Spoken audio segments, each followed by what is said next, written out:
Assalamualaikum warahmatullahi wabarakatuh.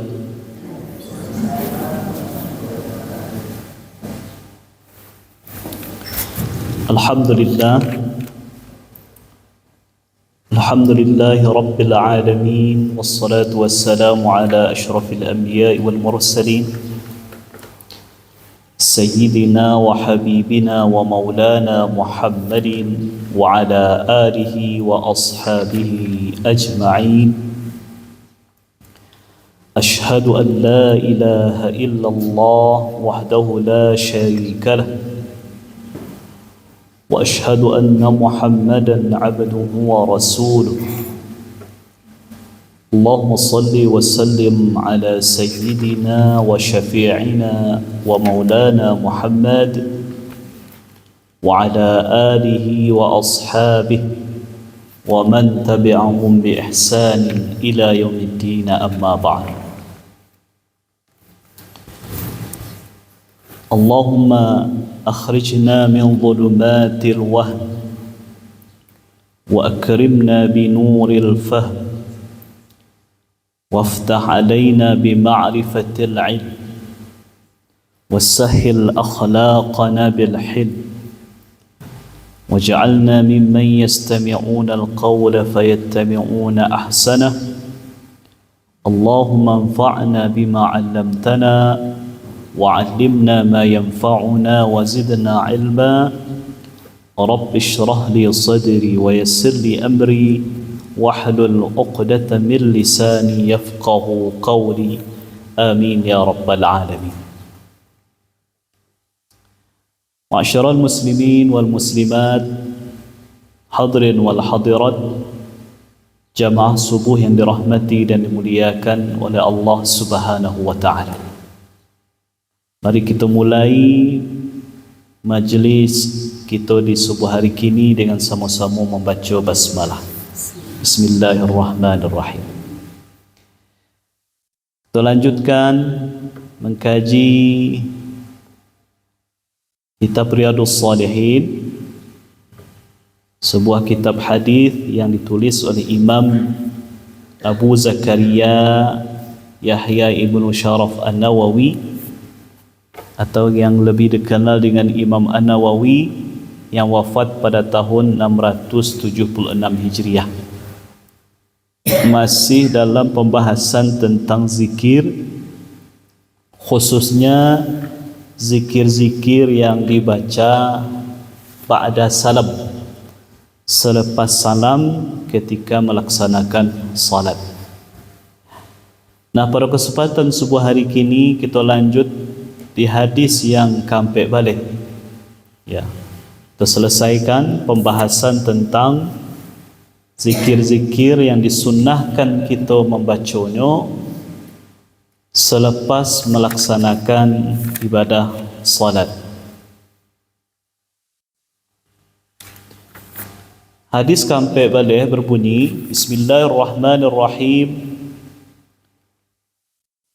Wa an Sa'd bin Abi Waqqas radhiyallahu anhu أن رسول الله صلى الله عليه وسلم كان يتعوذ دبر الصلوات بهؤلاء الكلمات: اللهم إني أعوذ بك من الجبن والبخل وأعوذ بك من أرد إلى أرذل العمر وأعوذ بك من فتنة الدنيا wa a'udzu bika min fitnatil qabr. Rawahul Bukhari. Dan dari Sa'ad bin Abi Waqqas, semoga Allah meridainya, bahwasanya Rasulullah sallallahu alaihi wasallam, beliau selepas melaksanakan salat berlindung kepada Allah dengan kalimat-kalimat berikut. Jadi Nabi, di antara kebiasaan yang dilakukan oleh Nabi ba'da salam atau selepas melaksanakan ibadah salat, di antara zikir atau doa yang beliau baca adalah Allahumma, ya Allah, inni a'udzu bika, sesungguhnya aku memohon perlindungan kepadamu, minal jubni, dari sifat pengecut, wal bukhli, dari sifat bakhil, wa a'udzu bika, dan aku berlindung kepadamu min uratta ila ardhil umri, dari dikembalikannya aku ke ardhil umri, ke umur yang tua atau kepikunan. Wa a'udzu bika min fitnatid dunya, dan aku berlindung kepadamu dari fitnah dunia. Wa a'udzu bika min fitnatil qabri, dan aku berlindung kepadamu dari fitnah kubur. Hadis diriwayatkan oleh Imam Al-Bukhari. Bapak-bapak dan ibu-ibu, kita bahas makna zikir atau doa ko sekilas, ya, supaya ketika kita membacanya bisa kita memahami dengan sebaik-baik. Seperti yang kita sampaikan di pertemuan sebelumnya, berkaitan dengan kajian tentang zikir ko, sebisa mungkin sampai hal kita penuhi. Yang pertama, tahu awak. Nah, yang kedua paham awak. Yang ketiga, hafal gitu. Yang keempat, diamalkan, dibaca sesuai dengan waktu. Diketahui, baca rok tahu dengan mengkaji ko lah. Dipahami, baca rok paham dengan mengkaji ko lah. Dihafal, baca roknya ikhtiarkan. Nah, usahakan bapak ibu-ibu ya, bertambah amalan zikir. Yang biasanya zikir awak selepas salat hanya 1, 2, 3. Kemudian selepas awak mengaji kau, usahakan ada tambahan zikir awak. Jadi kau bukan sekedar mengkaji saja bapak ibu-ibu ya, sekadar kita dengar kemudian faham, tidak. Usahakan menghafal. Kemudian nan kampe kalau hafal, jangan sekadar hafal. Selesai salat awak, selesai salam, maka bacalah. Sampai kau kita usahakan. Tanyaannya, ibu lah hafal yang petang kau? Lalu tambah hafalan? Selain yang biasa dibaca. Ya.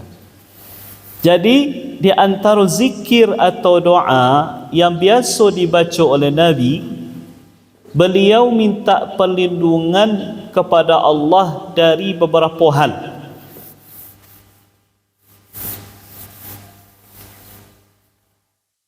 Dalam hadis yang kampai baleko, beliau minta perlindungan dari 5 hal. Apa maksud minta perlindungan? Berlindung kepada Allah supaya kita tidak diuji dengan yang 5 kau. Tak terjadi pada diri awak. Maknanya, Allahumma inni a'udzu bika, ya Allah aku berlindung kepadamu, minal jubni, dari sifat pengecut, sifat penakut. Itu yang pertama. Wal bukhli, dari sifat bakhil, kikir, ceke, pilih. Nah,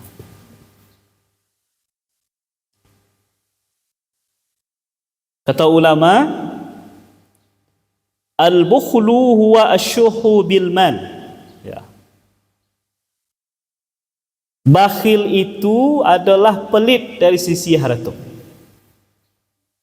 Takut harta habis, sehingga nak muah berzakat, dak muah berinfak, dak muah bersedekah, nak muah berwakaf. Pilih dari segi harato, takwik harato kurang, takwik harato habis. Ko bakhil, berlindung kita dari ko bapa ibu. Disebut orang tu bakhil adalah ketika nyo punyo kemudian nyo dak muah bagi. Kalau dak beragiah orang bu tapi nyo dak punyo, pilih dak namanya? Nyo dak punyo dah. Kemudian ada nyagih pilih dak? Dah, orang pilih tu apa? Ketika nyo punyo, bahkan punyonya itulah lebih dari kebutuhannya, kemudian nyo nak muah berbagi, itu namanya bakhil. Bakhil ko bermacam-macam lo. Ada bakhil kepada orang bakhil, kepada diri sendiri bakhil. Aku nampak yang parah. Kadiri surang cekik, ke orang cekik. Saya contohnya kalau dalam cerita-cerita orang Minang tentang kisah Siti Nurbaya. Tabiklah situ tokohnya namanya Datuk Maringgi. Dia tahu ibu-ibu Datuk Maringgi. Kalau awak nan pemain-pemain lama kau tahu, tapi ditanya anak-anak gini tak tentu dia siapa Datuk Maringgi ke tak. Nah, umumnya awak tahunya kan dari nonton TV, nonton filem dulu diputar di TVRI ya. Nah, kalau dalam filemnya tak terlalu disorot, tapi kalau dibaca bukunya itu Bapak Ibu yang ditulis oleh Marah Rusli itu, di situ disampaikan karakter dari Datuk Maringgi ko nyo orang kayu gadang, bahkan orang paling kayu di Kota Padang itu. Tapi kayu pilih, tak hanya pilih ke orang, pilih ke diri. Baju lah usang tak mau ganti. Samba maco ke maco Zaid. Nah, kemudian rumah lah tirih-tirih nak ada peluan. Benar lah, lampu rumah lah kalam paling ada lampu ciek ketek lah. Padahal awak beratur kau pilih ke diri surang. Tak lo boleh. Makanya Allah Subhanahu Wa Taala mengatakan dalam surat Ad-Duha, wa amma bi ni'mati rabbika fahaddits. Maka adapun dengan nikmat Tuhanmu ceritakan. Maksud ceritakan ko salah satu maksudnya adalah disampaikan oleh Nabi, sesungguhnya Allah senang, Allah suka ada nampak bekas nikmat Allah tu ke diri awak. Artinya kau awak lai punya kemampuan, lai lebih haratu awak. Nan baju nan lah buru-buru gantilah. Nan samba yang selama ko maco ke maco, tingkatkanlah kualitasnya. Yang rumah lah 10 tahun tak bacat-cat, padahal pitih lagi balik cat-cat lah rumah tu. Diperbaiki penampilan. Jadi adalah kisah Bapak Ibu, ada seorang istri membawa suaminya ke hadapan Umar bin Khattab menggugat cerai.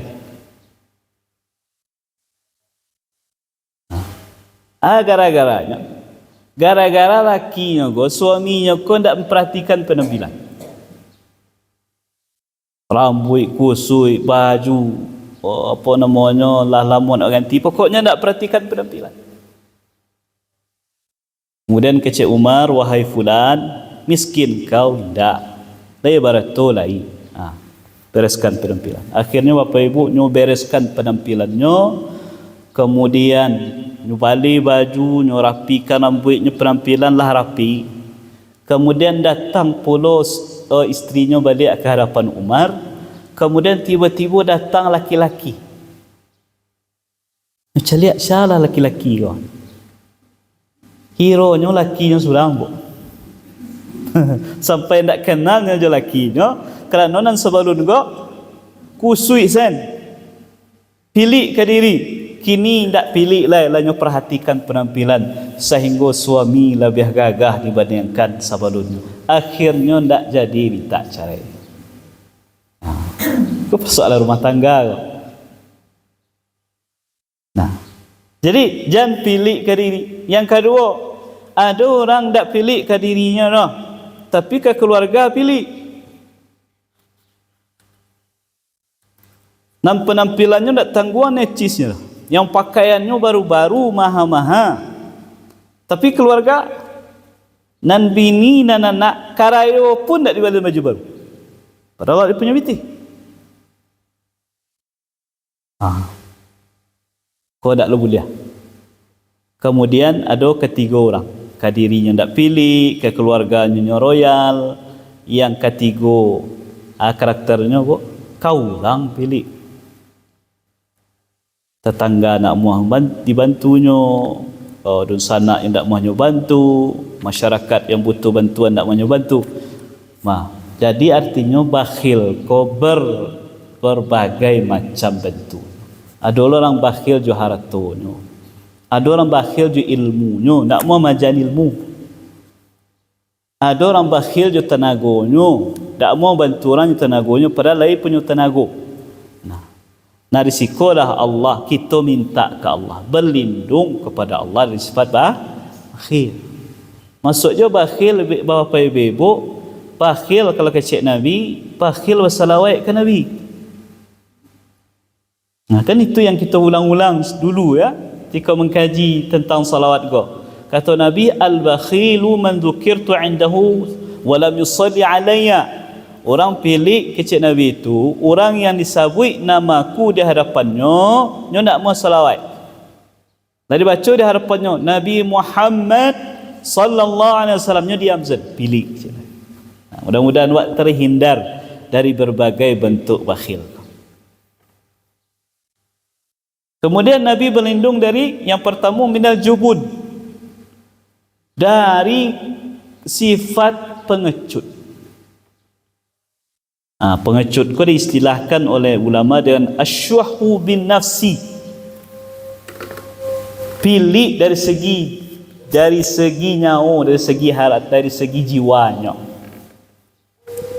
Maksudnya ada orang yang terlalu takut dengan keselamatan dirinya sehingga membuatnya tidak amuah menanggung resiko, padahal sejatinya harus melakukan itu.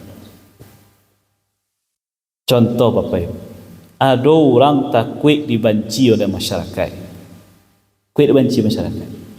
padahal tahu yang dilakukan di tengah-tengah masyarakat itulah banyak yang mungkar, lah banyak nan salah. Tapi dia takut kalau mengecek nanti akan membahayakan dirinya, dia memilih diam. Namanya pengecut.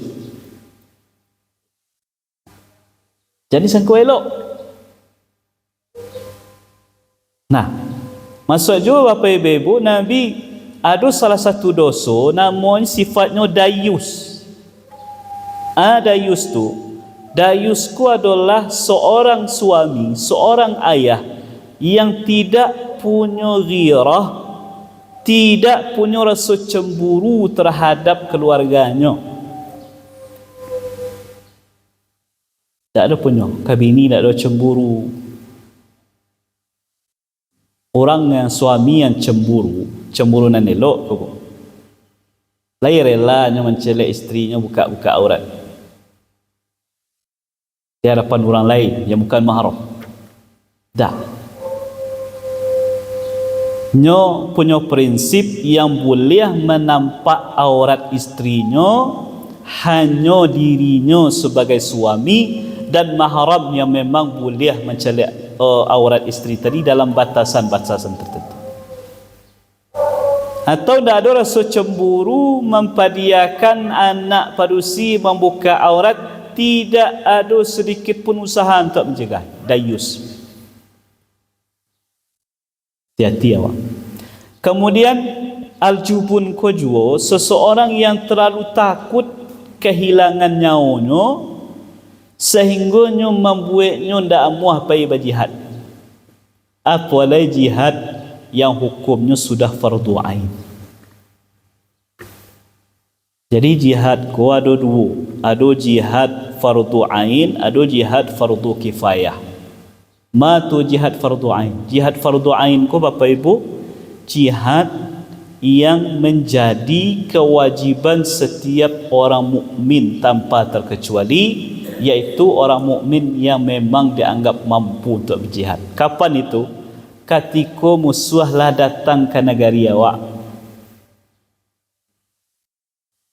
Lah tibonyo di negeri gitu, nyo parangi awak, itu hukum jihadnyo dak fardu kifayah lah dah. Alah hukumnya lah fardu ain. Setiap mukmin yang lah dewasa, yang sehat, yang punya kemampuan, wajib ikut jihad. Nah, orang yang jubun, orang yang pengecut, membuatnya lari dari itu. Padahal kalau fardu ain kok, ya, takut berjihad dek kerana takut mati. Kemudian ada pula jihad fardu kifayah. Jihad fardu kifayah ko berjihad kedua dari daerah awak. Contohnya pai jihad ke Palestina kini. Nah, Palestina kini Bapak Ibu pai berjihad situ tu hukumnya apa? Fardu kifayah. Makanya dek fardu kifayah ko dak berdosa awak kalau ndak paikian kewajibannya untuk orang di sini. Tetapi walaupun begitu, sagetik banyaknya ada pula lah ikhtiar awak untuk membantu saudara-saudara awak di sini.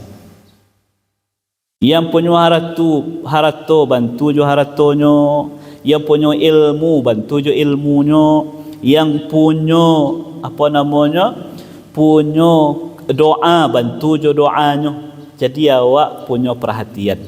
Nah, pelindung dari sifat jubun, pengecut, pelindung dari sifat bakhil, pelit. Itu yang pertama dan kedua. Yang ketiga, wa a'udzu bika min uratta ila ardhil umri.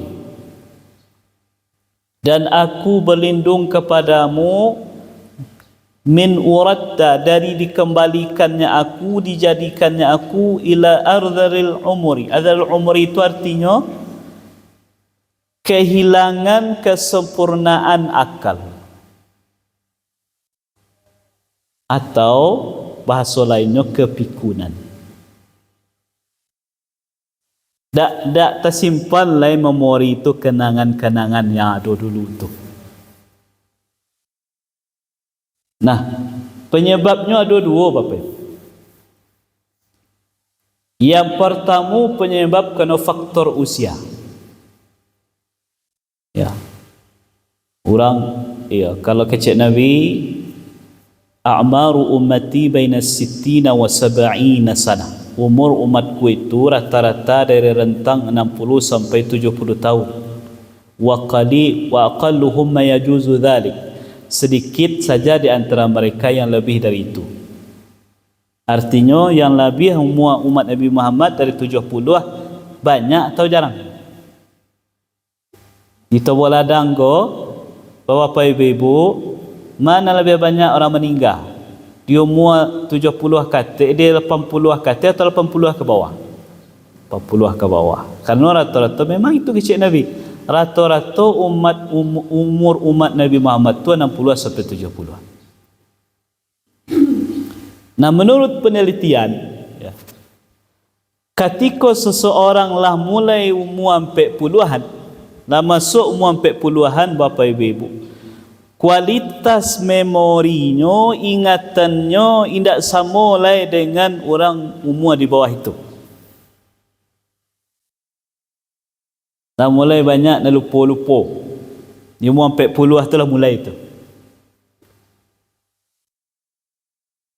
Nah, kemudian kita berlindung kepada Allah. Berlindung kepada Allah supaya kita tidak diberikan, tidak tidak diuji dengan yang namanya kepikunan. Tapi kalau ada orang gaya awak, ada orang tua kita yang diuji oleh Allah dengan hal seperti itu, tidak selalu itu aib. Nah, jadi Bapak Ibu, kepikunan itu tidak selalu aib. Bisa jadi itu sebagai cara Allah menguji, memberikan ujian kepada anak-anak.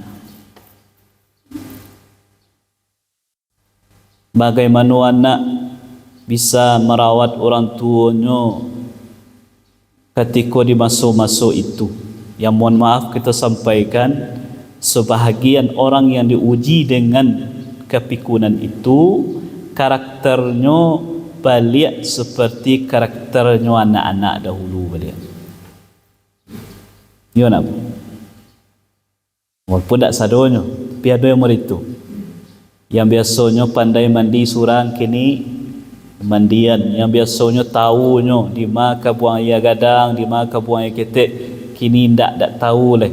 Sehingga di mana saja terasa di situ dibuang.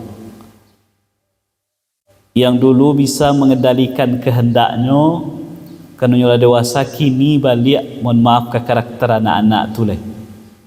Nah, di sikolah dia uji kesabaran keluarga. Makanya banyak orang, terkadang Bapak Ibu sebagian orang yang tak sabar dengan ujian diuji dengan orang tua yang lah usia sangat lanjut, tak sabar dengan karakter orang tua tadi, kemana titipkan orang gaiknya ke panti jompo. Panti jompo. Nauzubillah. Mudah-mudahan kita tidak diuji dengan hal seperti itu. Nah, memang umur awak ke Bapak Ibu kita tak tahu dah. Ada tak doa Bu nak menyuruh kita panjang umur?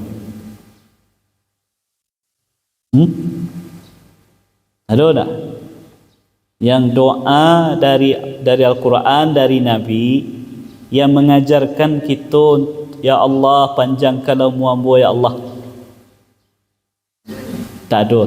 Sejauh yang bertahu atau minimal belum ditemukan. Nabi saja Bapak Ibu umur beliau berapa? Berapa umur Nabi? 63 hitungan tahun Hijriah. Kalau hitungan tahun Masehi yang biasa kita pakai standar untuk mengukur umur kita, umur Nabi itu 60 tahun. Nah, jadi Nabi kalau dihitungan tahun Hijriah umur beliau 63. Tapi kalau hitungan tahun Masehi, tahun yang biasa kita menghitung pakai Januari sampai Desember, umur Nabi itu hanya 60 tahun. Karena di tahun Hijriah itu per 20 tahun per 20 tahun tu dikurangi setahun dari tahun Masehi. Contoh, kalau di umur orang 20 tahun 19 tahun dalam hitungan Masehi, berarti di tahun Hijriah lah 20 umurnya. Kalau hitungan di tahun Masehinya 40 tahun umurnya, berarti tahun Hijriah lah 42 umurnya. Kalau di tahun Masehi umur tuannya 60 tahun, berarti di tahun Hijriah lah 63 umurnya. Jadi ibu, bagi kita Bapak Ibu nan kini berumur 60 tahun, kata hitungan umur Hijriahnya tambahan 3 tahun. Tahu ada umur 70 juga? Berarti tambah 3, 73 tahun Hijriah. Jadi umur panjang itu bukan diminta. Tapi yang kita minta adalah kok nyampang dipanjangkan umur kita menjadi kecil, seperti yang disampaikan oleh Nabi, khairun nas man tala umruhu wa hasuna amaluhu. Orang yang terbaik itu adalah orang yang dipanjangkan umurnya, panjang umurnya, lebih dari standar umur umat Nabi Muhammad tadi, wa hasuna amaluhu, amalnya amal yang elok.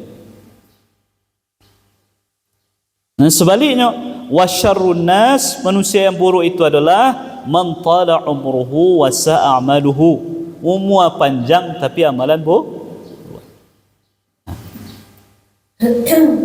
Jadi pada prinsipnya berdoalah kita Bapak Ibu dilindungi supaya Allah lindungi awak. Jangan sampai awak masuk ke fase atau mendapatkan ujian yang namanya mohon maaf kepikunan tadi. Tapi kalau dapat juga berarti itu ujian oleh Allah. Oleh Allah untuk siapa? Untuk yang bersangkutan dan untuk keluarga yang merawat. Kemudian arzalil umur ko, kepikunan ko, hilang memori ko bisa juga disebabkan kerana kecelakaan. Orang kecelakaan, bawa motor, bawa motor kecelakaan, terbentur kepalanya. Bisa tak lupanya, Bu? Bisa. Nah, jadi dari hal-hal yang mereka berlindung kita kepada Allah selepas kita melaksanakan ibadah salat. Kemudian yang selanjutnya, wa'udzu bika min fitnatid dunya, dan aku berlindung kepadamu dari fitnah dunia.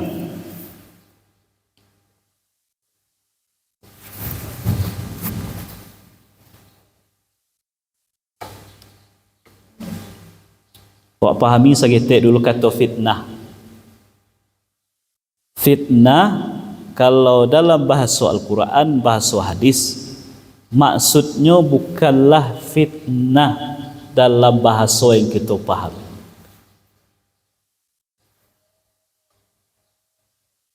Kalau fitnah dalam bahasa awak Bapak Ibu itu menuduh orang berbuat sesuatu yang tak nyubuat. Nyo ndak maliang dah, kita tuduh maliang. Apa namanya tu? Fitnah. Nyo nak membunuh, dituduh nyo membunuh. Apa namanya tu? Fitnah. Dalam bahasa kita. Dalam bahasa Arab, fitnah itu namanya qadhfun. Qadhaf. Salah satunya. Sedangkan fitnah yang kalau buat temukan kata fitnah dalam Quran, dalam hadiskah, banyak ragamnya. Yang pertama maksudnya adalah fitnah itu adalah kesyirikan. Macam contoh ayatnya, wal fitnatu asyaddu minal qatli. Aku kadang banyak orang salah dalil Bapak Ibu. Nyo anggap kata fitnah dalam ayat itu maksudnya memfitnah orang. Makanya katakan fitnah itu lebih kejam dari pembunuhan. Memfitnah orang lebih gadang dosanya dari membunuh. Kepemahaman yang tidak tepat. Ya. Karena dosa fitnah tidak sebanding dengan dosa membunuh. Lebih gadanglah dosa membunuh.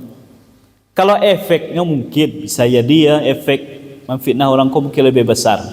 Tapi dari segi dosa membunuh tidak lebih kecil dari dosa memfitnah orang. Jadi maksud fitnah dalam ayat ko, dibacalah ayat sebelumnya. Ternyata yang dimaksud fitnah dalam ayat ko adalah yaitu kesyirikan. Syirik. Begitu juga ayat yang berbunyi wal fitnatu akbaru minal qatli. Fitnah lebih besar daripada pembunuhan. Sama. Syirik itu artinya mempersekutukan Allah, tidak beriman ke Allah. Yang kedua, makna fitnah ku adalah artinya ujian Allah. Ujian. Mana dalilnya? Dalilnya di antaranya firman Allah dalam surat Al-Ankabut, walaqad fatanna alladhina min qablikum, dan sungguh kami telah memfitnah, memberikan fitnah kepada orang-orang sebelum kalian. Maksudnya di situ, sesungguhnya kami telah memberikan ujian kepada orang-orang sebelum kalian. Nah, itu ada yang dimaksud oleh hadis ku Bapak Ibu. Jadi fitnah dalam hadis ku bukan fitnah seperti yang kita pahami. Tapi fitnah di situ maksudnya adalah ujian dunia. Ujian. Nah, maksud boleh disampaikan oleh Nabi Bapak Ibu. Demi Allah, kata Nabi, bukan kemiskinan yang aku takutkan terhadap dirimu. Bukan kemiskinan. Nabi ko yang beliau takwian kawa umat beliau ko Bapak Ibu bukan kemiskinan. Tapi yang beliau takutkan, wa innama akhsha an tuftaha alaikumud dunya. Tetapi yang betul-betul aku takutkan menimpa diri kalian adalah ketika dibukakan dunia ini untuk kalian. Dibukakan dunia maksudnya kesenang-kesenangan hidup. Yang biasanya susah kini senang, yang biasanya miskin kini kaya, yang biasanya rakyat biasa kini punya jabatan dunia. Fatanafasuha kama tanafasaha min qablikum. Kalian berlomba-lomba mengejar dunia itu, mencari kesenangan dunia itu sebagaimana orang-orang sebelum kalian mengejarnya, berlomba-lomba terhadapnya. Fatuhlikukum kama ahlakathum. Maka kalian celaka disebabkan itu sebagaimana mereka dahulu celaka karena mengejar dunia. Jadi Bapak Ibu, ujian kedua ini mesti kita paham. Ada ujian susah, ada ujian senang. Mana baik? Ujian susah atau ujian senang? Mana lebih banyak orang yang tidak selamat? Ujian susah, ujian senang? Contoh saja, mana lebih banyak kecelakaan, di jalan buruk, jalan rancak? Cubalah Pak Awana lah jalan kini buruk. Buruk iya. Tapi kecelakaan sejauh yang bo tahu tak ada kecelakaan terjadi. Paling auto terbalik, lagi. Tapi kecelakaan jauh yang dibaca berita tak ada. Paling kok rem tu lain cerita. Kecelakaan ku kan dia orang ugal-ugalan, tak sabar dalam bawa kendaraan sehingga menabrak orang, sehingga ada orang meninggalkan tu. Jarang terjadi karena orang sifatnya hati-hati. Tapi kalaulah jalan mulus, rancak, apa terjadi? Membuat orang bernafsu memacu kendaraannya sekejang-kejangnya, sehingga itulah yang membuat banyak terjadi kecelakaan. Awak kau tata ruang bo, acok di batu dan ketik, di batu dan gadang. Tu artinya lebih banyak orang yang jauh dari Allah, dek senangnya dirinya daripada susah dirinya. Yang selama kau susah, tak pernah tinggal sembahyang, tak pernah lupa berdoa, hadir di pengajian, kini mulai ansuan-ansuan dibuka oleh Allah dunia itu. Dibuka rezeki. Yang biasanya susah, kinilah senang. Yang biasanya tinggal di rumah kontrakan, menyewa, kinilah punya rumah, rancak lo. Yang biasa paikian kemari juga kendaraan umum, kinilah punya auto, rancak lo. Nah di situ terkadang orang yang dulu ketika susah terkena tak pernah tinggal solat, kini nak mulai suan-suan lalai, nak mulai suan tinggal sembahyang. Yang selama kok ketika susah tak pernah lupa doa ke Allah, kini tak terkena Allah dah. Yang dulu ketika susahnya mestinya ada waktu untuk hadir di pengajian segala macam, kini tak sibuk je toko iko je toko itu, tak sempat hadir walaupun sekali seminggu misalnya. Itu fitnah dunia. Kita berlindung kepada Allah. Oh kalau begitu Ustaz tak boleh kita kaya, kau lain cerita. Berlindung dari fitnah dunia bukan berarti tak boleh kaya. Jadi jangan salah faham Bapak Ibu ya. Oh berarti Islam kau menyuruh miskin sahin, tak.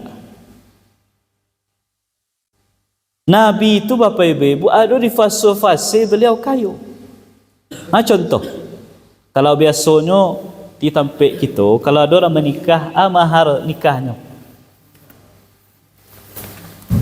kecek si wali menikahan anak gadinya jo calon suaminya. Wahai fulan, kan itu kalau si fulan maksudnya calon suami anak-anaknya syanunya sabilah, oi fulan, saya nikahkan engkau dengan putri saya dengan mahar apa biasanya seperangkat alat salat dibayar tunai. Itu kalimat ijab, diucaplah kalimat kabul oleh calon suaminya, saya terima menikahi putri bapa dengan mahar seperangkat alat salat tunai. Tunai rata-rata ada enggak maharnya seperangkat alat. Nabi bapa ibu menikahi Khadijah maharnya 10 hikwa unta.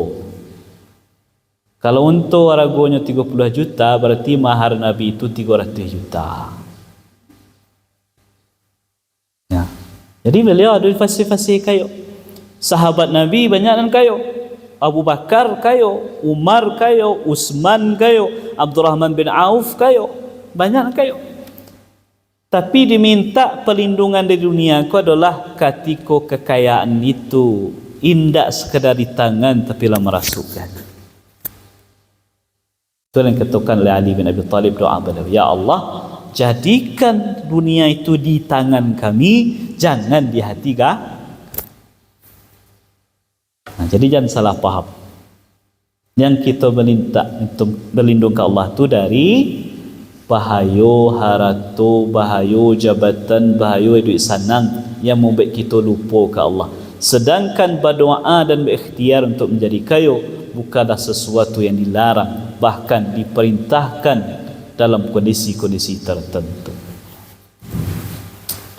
Bapak Ibu, kemudian yang selanjutnya wa a'udzu bika min fitnatil qabr, dan aku berlindung kepadamu ya Allah dari fitnah kubur, dari ujian ketika di kubur.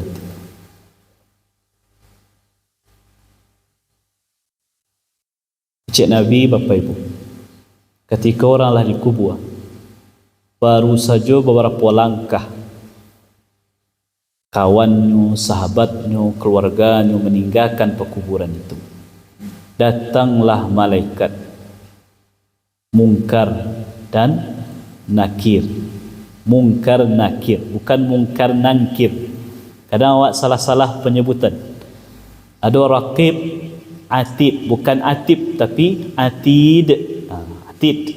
Ada Munkar Nakir, bukan Nangkir, Nakir. Tugas malaikat Munkar Nakir go menanya mayat dalam kubur. Orang meninggal nak masuk kuburnya, dia masuk ke fase yang kedua, fase alam kubur.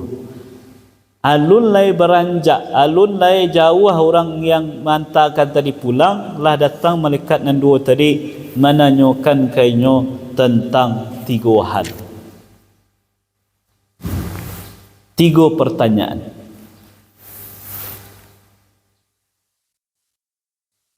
Yang pertama, man rabbuka, siapa Tuhan kau?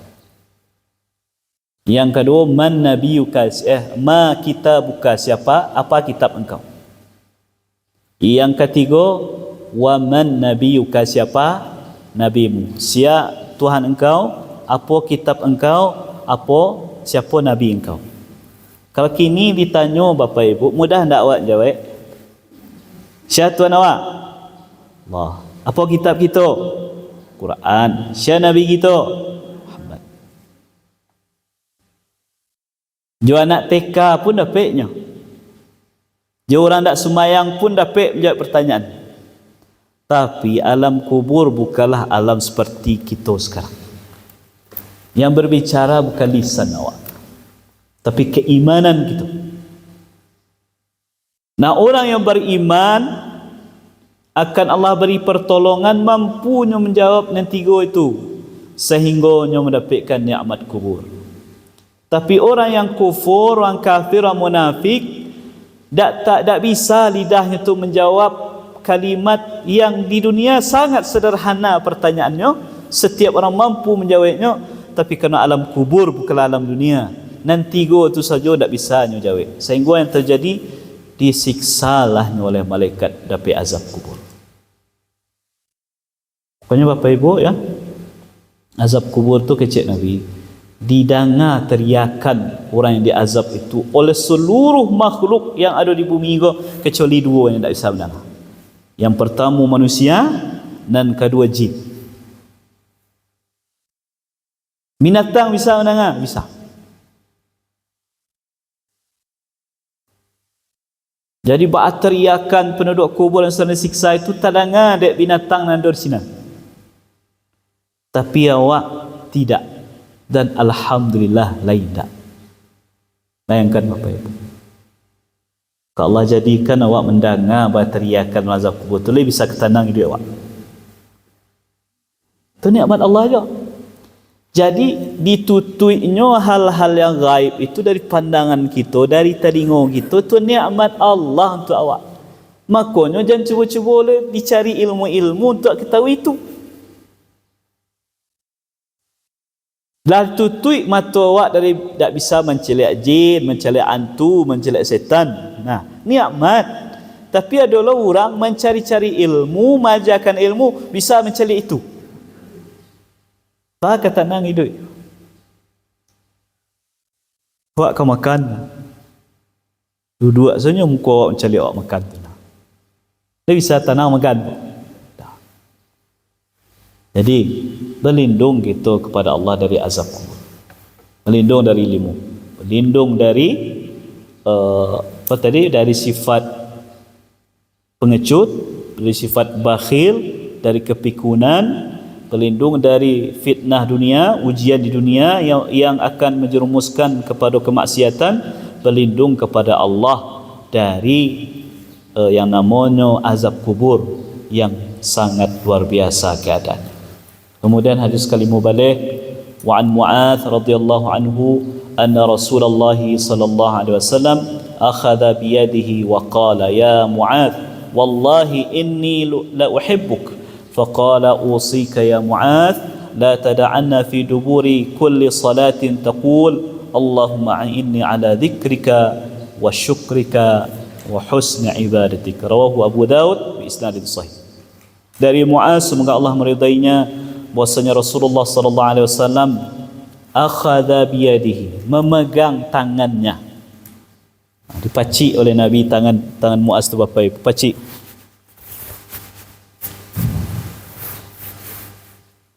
Keungkapan Nabi ko sayang ke Mu'adz. Mu'adz ko spesial di hati Nabi. Dan Mu'adz ko Bapak Ibu adalah salah satu sahabat yang paling faqih, yang paling dalam ilmu agamanya, sehingga beliau diutus pergi berdakwah ke negeri-negeri Islam yang lain, di antaranya ke negeri Yaman. Kecik Nabi ke Mu'adz, wahai Mu'adz, ya Mu'adz, wallahi inni la uhibbuk. Kau keistimewaan Mu'adz. Nabi sendiri menyampaikan, wallahi demi Allah, sesungguhnya aku mencintaimu. Boleh ada laki-laki yang mengucapkan ke laki-laki aku mencintaimu? Nah, itu kadang cinta yang tersebar di negeri awak, maknanya mohon maaf, cinta yang berlandaskan nafsu. Cinta laki-laki ke parusi, cinta parusi ke laki-laki diiringi syahwat. Sedangkan cinta yang sebenar cinta itu adalah mahabbatun fiddin, mencintai seseorang karena Allah, karenanya berpegang di agama. Jadi sunnah sebenarnya kecekkan ke busana awak, uhibbukum fillah, aku mencintaimu karena Allah.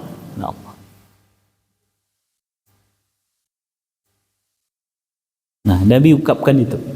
Faqala, setelah Nabi sampaikan beliau sayang ke Mu'adz, beliau cinta ke Mu'adz, kerana Mu'adz orang saleh, kerana Mu'adz orang berilmu. Usika ya Mu'adz, wahai Mu'adz, saya pesankan kepadamu, la tada'anna, jangan sekali-kali engkau tinggalkan untuk membaca fi duburi kulli salatin, setelah engkau melakukan salat, taqul, engkau membaca Allahumma, ya Allah, a'inni, tolonglah aku. Minta tolong awak ke Allah, Bapak Ibu. Manga kita minta tolong? Ala zikrika, untuk bisa mengingatmu, berzikir kepadamu. Wa syukrika, untuk bisa bersyukur atas nikmat yang engkau berikan. Wa husni ibadatik, untuk bisa melaksanakan ibadah kepadamu dengan sebaik-baiknya. Jadi bisanya awak berzikir ke Allah, bisanya kita bersyukur kepada Allah, bisanya awak beribadah kepada Allah dengan baik, itu berkat diri awak atau berkat pertolongan Allah? Tolongan Allah. Jadi jangan sombong. Sadonyo dek ditolong oleh Allah. Ma buktinya? Kalau tak disihatkan badan awak, lu bisa awak datang ke surau gini, Ibu?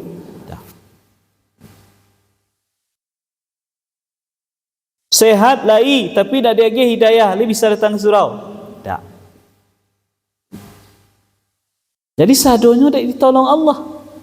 Makanya apa namanya, Allah agih kita hidayah, Allah agih kita taufik, Allah agih kita i'anah, pertolongan dari Allah itu adalah nikmat yang luar biasa.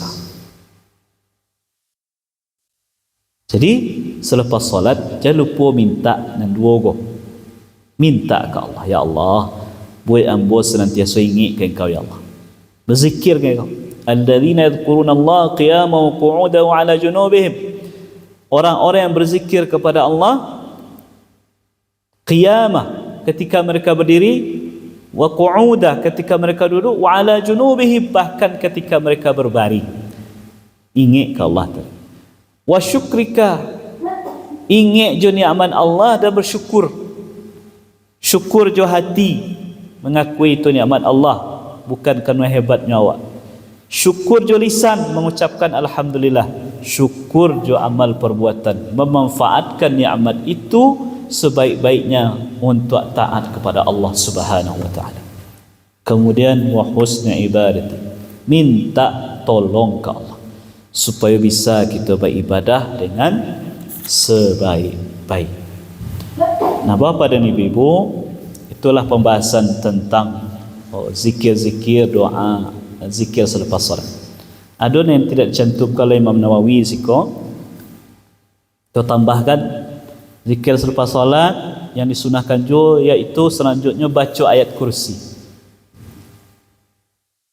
Baca ayat kursi. Syekh Nabi, siapa yang membaca ayat kursi selepas salat, maka indah ada yang menghalangi antara dirinya dengan surga kecuali kematian. Karena memang kalau ingin masuk surga, mati dulu. Tak ada orang masuk surga ketika hidup kecuali Nabi. Nabi diizinkan oleh Allah ziarah ke surga ketika Isra Mi'raj. Kalau awak, mati awak dulu. Kemudian selanjutnya zikir selepas salat dianjurkan membaca 3 kul. Qul Allahu ahad. Kemudian qul a'udzu birabbil falaq, qul a'udzu birabbin nas. Nah, kalau boleh ambo praktekkan seketik Bapak Ibu urutan zikir awak dalam salat itu ya. Awal kita baca dulu astaghfirullah, astaghfirullahaladzim, astaghfirullahaladzim, astaghfirullahaladzim. Kemudian Allahumma antas salam wa minkas salam tabarakta ya dzal jalali wal ikram. Kemudian la ilaha illallah wahdahu la syarika lah, lahul mulku wa lahul hamdu wa huwa ala kulli syai'in qadir. Allahumma la mani'a lima a'taita wa la mu'tiya lima mana'ta wa la yanfa'u dzal jaddi minkal jadd. Kemudian la ilaha illallah wahdahu la syarika lah, lahul mulku wa lahul hamdu wa huwa ala kulli syai'in qadir. La hawla wa la quwwata illa billah, la ilaha illallah wa la na'budu illa iyyah, lahul ni'matu wa lahul fadlu wa lahul thana'ul hasan, la ilaha illallah mukhlishina lahud din walau karihal kafir. Kemudian baca subhanallah 33, Alhamdulillah 33. Allahu Akbar 33. 99 langkuk jadi 100. La ilaha illallah wahdahu la syarikalah lahul mulku wa lahul hamdu wa huwa ala kulli syai'in qadir. Selesai itu baca ayat kursi, Allahu la ilaha illa wal hayyul qayyum sampai selesai. Selesai itu baca 3 qul wallahu ahad, qul a'udzu birabbil falaq, qul a'udzu birabbin nas. Selesai itu baca Allahumma inni a'udzubika min itu tadi. Dari pelindung kita kepada Allah dari apa? Minal jubni wal bukhli dan seterusnya. Kemudian terakhir Allahumma inni ala dzikrika wa syukrika wa husni ibadatik. Kemudian kok ditambah setelah itu dengan doa-doa yang lain boleh. Boleh. Jadi ada sebagian orang mengatakan tak boleh ditambah dengan yang lain-lain. Cukup yang diajarkan oleh Nabi dalam hadis kau itu saja. Aku orang yang boleh saja kita punya pendapat itu. Tapi jangan perlu membedakan kau ada orang yang nyangkit tangannya selepas salat kemudian tambah dengan doa-doa yang lain. Kerana kecek Nabi salah satu doa atau waktu diijabah doa oleh Allah Subhanahu Wa Taala iaitu doa yang dibaca selepas salat. Jadi tidak lebih dah. Kadang sebagian orang terlalu sempit pemahamannya sehingga mengatakan doa selepas solat ko bidah. Bapa dan ibu, itulah yang zikir yang kau bu. Pada prinsipnya adalah setiap solat. Tetapi tentu yang paling dijaga zikir ko adalah selepas solat 5 waktu. Nah, ya bu. Jadi bolehkah zikir kau dibaca selepas salat sunat? Boleh. Boleh. Tapi selepas salat tahajud tu nanti ada pula doa-doa khususnya. Nah, doa khususnya. Jadi yang kita maksud dan itu yang dituliskan oleh misalnya Imam An-Nawawi dalam kitab beliau, kitab Al-Adhkar. Beliau menempatkan iko dalam al-adhkaru ba'da salah atau al-adhkaru ba'da salam. Zikir-zikir yang dibaca selepas melaksanakan ibadah salat. Apakah itu salat 5 waktu, apalagi salat sunnah. Tetapi tentu yang paling dijaga adalah selepas melaksanakan salat 5 waktu yang wajib.